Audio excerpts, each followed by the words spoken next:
तो मैं जिन जिन महानुभावों से मैंने आज तक प्रेरणा पाई,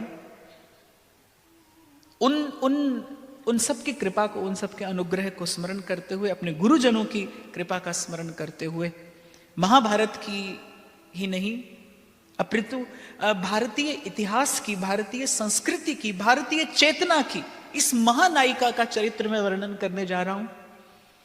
मुझे ऐसा लगता है कि बहुत कम कहा गया द्रौपदी के बारे में, बहुत कम। मैं आज यदि किसी से भी पूछूं तो बड़ा सीधा सा उत्तर मिलेगा कि पांडवों की पत्नी थी, भरी सभा में उसका अपमान हुआ, भगवान ने उसकी लज्जा रखी, बस केवल इतना, और इससे अधिक कुछ नहीं।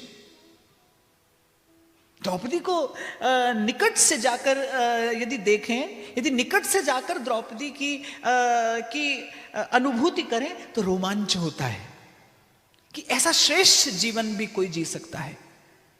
कैसे एक भक्त का सारा जीवन यज्ञ होता है।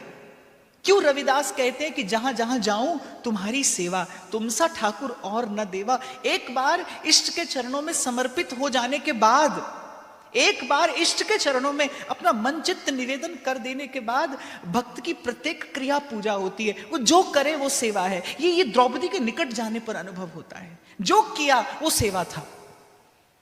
द्रौपदी हस्तिनापुर में रही, द्रौपदी वन में रही, द्रौपदी का संबंध 5 पुरुषों से रहा।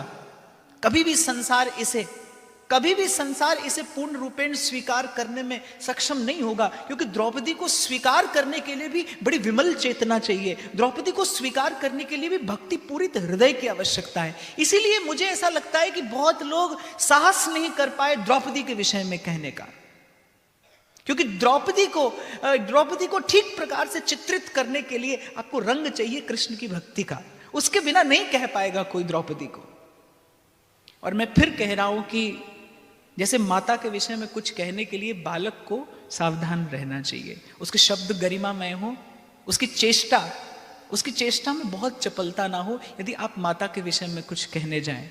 यद्यपि माता के प्रेम को, माता के वात्सल्य को शब्द स्पर्श कर नहीं सकते, वाणी समर्थ नहीं है कि उसे चित्रित कर सके, पर फिर भी यदि कोई साहस करे तो उसे बहुत गरिमापूर्ण विधि से अपना भाव निवेदन करना चाहिए। मुझे खबर नहीं है कि मैं इस चरित्र के साथ कितना न्याय कर पाऊंगा और कितना नहीं, क्योंकि मैंने आपसे प्रथम ही निवेदन कर दिया, भाई बड़ा कठिन है द्रौपदी के विषय में कुछ कहना। आपको हजारों प्रश्न मिलेंगे द्रौपदी की इस यात्रा में, और आपको मेरे साथ वहां तक चलना पड़ेगा जहां तक द्रौपदी गई, और वहां जाकर आप और मैं देखेंगे कि द्रौपदी के हृदय में जितने प्रश्न उठे, द्रौपदी के मन में जितने प्रश्न उठे, द्रौपदी के जीवन में जितने द्वंद्व आए, द्रौपदी के मार्ग में जितनी प्रतिकूलताएं आई, उसका उत्तर केवल एक ही था, एक ही है, कृष्ण कृष्ण कृष्ण हे कृष्ण।